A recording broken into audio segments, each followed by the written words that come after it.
ನಮಸ್ಕಾರ. ಈ ದಿನಕ್ಕೆ ಸ್ವಾಗತ. ನಾನು ಮನೋಜ್. ಇತ್ತೀಚಿನ ದಿನಗಳಲ್ಲಿ ಅಮೆರಿಕ ಅಧ್ಯಕ್ಷ ಡೊನಾಲ್ಡ್ ಟ್ರಂಪ್ ತಾನೇ ಜಗತ್ತಿನ ಸರ್ವಾಧಿಕಾರಿ ಎಂಬಂತೆ ವರ್ತಿಸುತ್ತಿದ್ದಾರೆ. ಅಮೆರಿಕದ ನಡೆಗೆ ಯಾವ ದೇಶ ಖಂಡಿಸುತ್ತದೆಯೋ ಅದರ ವಿರುದ್ಧ ಕಿಡಿಕಾರುತ್ತಲೇ ಬಂದಿದ್ದಾರೆ. ಇದರ ಜೊತೆಗೆ ಉಳಿದ ದೇಶಗಳಿಗೂ ಬೆದರಿಕೆಯನ್ನು ಹಾಕ್ತಾ ಮಾತು ಕೇಳದಿದ್ದರೆ ಸುಂಕ ನೀತಿಯಿಂದ ಎಚ್ಚರಿಕೆ ಸಂದೇಶವನ್ನು ಕೊಡ್ತಿದ್ದಾರೆ. ಈಗಾಗಲೇ ಟ್ರಂಪ್ ಅವರ ಸುಂಕ ನೀತಿಯಿಂದ ಭಾರತವೂ ಸೇರಿದಂತೆ ಅನೇಕ ದೇಶಗಳು ನಲುಗಿ ಹೋಗಿವೆ. ಅಮೆರಿಕ ಮತ್ತು ಚೀನಾ ಮೊದಲಿನಿಂದಲೂ ವೈರಿ ರಾಷ್ಟ್ರಗಳು. ಈ ಕಾರಣಕ್ಕಾಗಿ ಚೀನಾ ಜೊತೆ ವ್ಯಾಪಾರ ಒಪ್ಪಂದ ಮಾಡಿಕೊಂಡ್ರೆ ಕೆನಡಾ ಸರಕುಗಳ ಮೇಲೆ 100% ಸುಂಕ ವಿಧಿಸುವುದಾಗಿ ಅಮೆರಿಕ ಅಧ್ಯಕ್ಷ ಡೊನಾಲ್ಡ್ ಟ್ರಂಪ್ ಎಚ್ಚರಿಕೆಯನ್ನು ಕೊಟ್ಟಿದ್ದಾರೆ. ಕೆನಡಾ ಪ್ರಧಾನಿ ಮಾರ್ಕ್ ಕಾರ್ನಿಗೆ ನಿಮ್ಮ ದೇಶವು ಅಪಾಯವನ್ನು ಎದುರಿಸುತ್ತದೆ ಎಂದು ಬೆದರಿಕೆಯನ್ನು ಹಾಕ್ತಿದ್ದಾರೆ.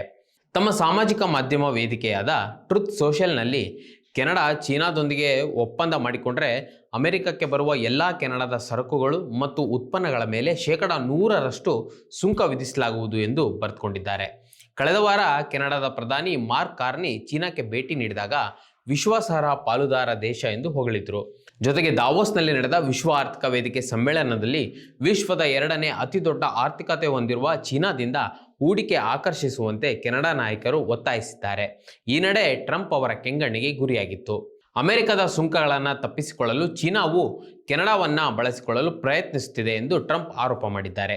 ಅಮೆರಿಕಕ್ಕೆ ವಾಮ ಮಾರ್ಗದ ಮೂಲಕ ಚೀನಾದ ಸರಕುಗಳು ಮತ್ತು ಉತ್ಪನ್ನಗಳನ್ನು ಕಳುಹಿಸಲು ಕೆನಡಾ ಡ್ರಾಪ್ ಆಫ್ ಫೋರ್ಟ್ ಆಗಲಿದೆ ಎಂದು ಪ್ರಧಾನಿ ಕಾರ್ನಿ ತಪ್ಪಾಗಿ ಭಾವಿಸಿದ್ದಾರೆ ಎಂದು ಟ್ರಂಪ್ ಹೇಳಿದ್ದಾರೆ.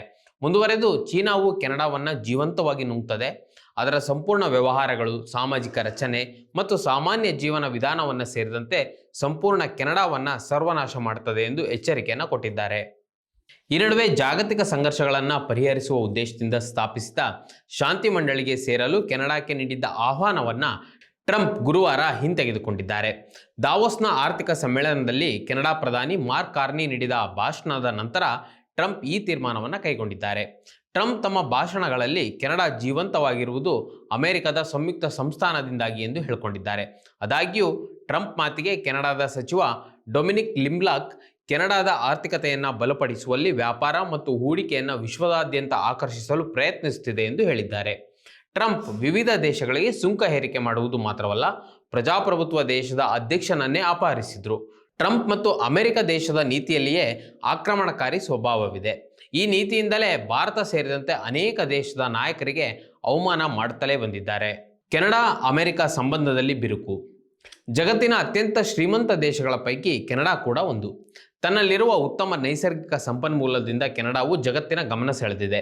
ಇದರಿಂದಾಗಿ ಪ್ರತಿ ವರ್ಷ ಲಕ್ಷಾಂತರ ಕೋಟಿ ರೂಪಾಯಿ ವ್ಯವಹಾರ ಮತ್ತು ವಹಿವಾಟನ್ನು ಅಮೆರಿಕ ಜೊತೆ ನಡೆಸುತ್ತದೆ. ಹೀಗಿರುವಾಗ ಅಮೆರಿಕ ಅಧ್ಯಕ್ಷ ಡೊನಾಲ್ಡ್ ಟ್ರಂಪ್ ಕೆನಡಾ ವಿರುದ್ಧ 100% ಸುಂಕ ವಿಧಿಸುವ ಎಚ್ಚರಿಕೆ ಕೊಟ್ಟಿರುವುದು ಇದೀಗ ಆತಂಕ ಸೃಷ್ಟಿಸಿದೆ. ಅಲ್ಲದೆ ಭವಿಷ್ಯದಲ್ಲಿ ನ್ಯಾಟೋ ಒಕ್ಕೂಟದ ಒಗ್ಗಟ್ಟಿನ ವಿಚಾರದಲ್ಲೂ ಡೋಲಾಯಮಾನ ಸ್ಥಿತಿಗೆ ಈ ಬೆಳವಣಿಗೆಯು ಕಾರಣವಾಗಲಿದೆ. ಅಮೆರಿಕದ ಜೊತೆ ಕೆನಡಾ ಕೂಡ ನ್ಯಾಟೋ ಒಕ್ಕೂಟ ರಾಷ್ಟ್ರವಾಗಿದೆ ಎಂಬುದು ಇಲ್ಲಿ ಗಮನಿಸಬೇಕಾದ ವಿಚಾರ. ಹೀಗಿರುವಾಗ ದೊಡ್ಡ ಪ್ರಮಾಣದ ತೆರಿಗೆ ಹೇರಿಕೆ ಭವಿಷ್ಯದಲ್ಲಿ ನ್ಯಾಟೋ ಒಗ್ಗಟ್ಟಿನ ಮೇಲೆ ಕೂಡ ಪರಿಣಾಮ ಬೀರುವ ಸಾಧ್ಯತೆ ಇದೆ. ಟ್ರಂಪ್ ಬೆದರಿಕೆಗಳು. ಡೊನಾಲ್ಡ್ ಟ್ರಂಪ್ 2ನೇ ಅವಧಿಯಲ್ಲಿ ಅಧಿಕಾರಕ್ಕೆ ಬಂದ ಮೇಲೆ ಅಮೆರಿಕದ ವ್ಯಾಪಾರ ನೀತಿಯ ಭಾಗವಾಗಿ ಅನೇಕ ದೇಶಗಳ ಮೇಲೆ ಸುಂಕ ವಿಧಿಸಿದ್ದಾರೆ. ಅಮೆರಿಕಕ್ಕೆ ಭಾರತ ಸೇರಿದಂತೆ ಅನೇಕ ದೇಶಗಳು ಕಳುಹಿಸುವ ಸರಕುಗಳ ಮೇಲೆ ಸುಂಕ ವಿಧಿಸುವುದು, ವ್ಯಾಪಾರ ನೀತಿಗಿಂತ ಅಮೆರಿಕದ ವಿರುದ್ಧ ನಿಂತ ದೇಶಗಳು ಮತ್ತು ಆ ದೇಶಗಳ ಜೊತೆ ಭಾರತ, ಚೀನಾದಂತಹ ದೇಶಗಳು ವ್ಯಾಪಾರ ಸಂಬಂಧ ಹೊಂದಿರುವ ಕಾರಣಕ್ಕೆ ಬೆದರಿಕೆ ಹಾಕುವುದೇ ಟ್ರಂಪ್ನ ಉದ್ದೇಶವಾಗಿದೆ. ಕಳೆದ ವರ್ಷ ಭಾರತವು ವೆನೆಜುವೆಲಾ ತೈಲ ಖರೀದಿಸುತ್ತಿದೆ ಎಂದು ಕಾರಣ ಕೊಟ್ಟು 25% ಸುಂಕವನ್ನು ವಿಧಿಸಲಾಗಿತ್ತು. ನಂತರ ರಷ್ಯಾದ ಜೊತೆಗೆ ತೈಲ ಖರೀದಿಯನ್ನು ಮಾಡುತ್ತಿರುವುದರಿಂದ 50% ಸುಂಕವನ್ನು ವಿಧಿಸಲಾಗಿತ್ತು. ಅದೇ ರೀತಿಯಲ್ಲಿ ಇರಾನ್ನಲ್ಲಿ ಆಂತರಿಕ ಪ್ರತಿಭಟನೆಗಳು ನಡೆಯುವ ಸಂದರ್ಭದಲ್ಲಿ ಇರಾನ್ ದೇಶಕ್ಕೆ ಭಾರತವು ಬಾಸ್ಮತಿ ಅಕ್ಕಿ ಕಳುಹಿಸಿಕೊಡುವುದನ್ನು ನಿಲ್ಲಿಸದೆ ಹೋದರೆ 25% ಸುಂಕ ವಿಧಿಸುವುದಾಗಿ ಹೇಳಿತ್ತು. ಅದೇ ರೀತಿಯಲ್ಲಿ 2025ರ ಆರಂಭದಲ್ಲಿ ಚೀನಾ ದೇಶವು ರಷ್ಯಾದ ತೈಲವನ್ನು ಖರೀದಿ ಮಾಡುತ್ತಿದೆ ಎಂದು ಆರೋಪಿಸಿ ಅಮೆರಿಕಕ್ಕೆ ತಲುಪುವ ಚೀನಾದ ಸರಕುಗಳ ಮೇಲೆ 100% ಸುಂಕ ವಿಧಿಸಿತ್ತು.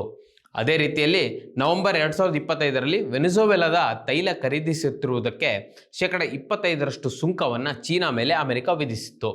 ಇವೆಲ್ಲಕ್ಕಿಂತ ಮುಖ್ಯವಾಗಿ ಜಗತ್ತಿನಲ್ಲಿ ಅತಿ ಹೆಚ್ಚು ತೈಲವಿರುವ ವೆನೆಜುವೆಲಾ ದೇಶದ ಅಧ್ಯಕ್ಷ, ಅಂದರೆ ಒಂದು ಪ್ರಜಾಪ್ರಭುತ್ವ ದೇಶದ ಅಧ್ಯಕ್ಷ ನಿಕೋಲಸ್ ಮಡುರೋ ಮತ್ತು ಅವರ ಪತ್ನಿಯನ್ನು ಅಪಹರಿಸಿ ನೇರವಾಗಿ ಬೆದರಿಕೆಯನ್ನು ಒಡ್ಡಲಾಗಿತ್ತು.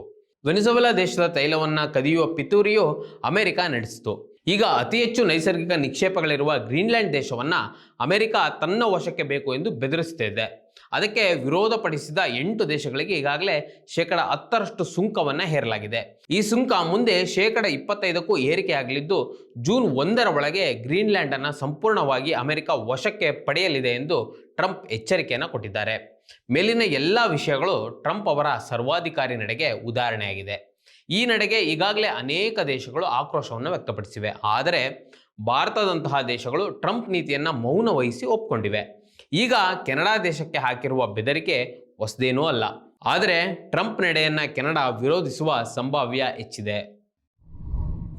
ಮತ್ತಷ್ಟು ವಿಶೇಷ ವಿಡಿಯೋಗಳನ್ನು ನೋಡಲು ಮತ್ತು ಹೊಸ ವಿಡಿಯೋಗಳ ಬಗ್ಗೆ ತಿಳಿಯಲು ಈ ದಿನ .com ಯೂಟ್ಯೂಬ್ ಚಾನೆಲ್ ಸಬ್ಸ್ಕ್ರೈಬ್ ಮಾಡಿ ಮತ್ತು ಬೆಲ್ ಐಕಾನ್ ಕ್ಲಿಕ್ ಮಾಡಿ.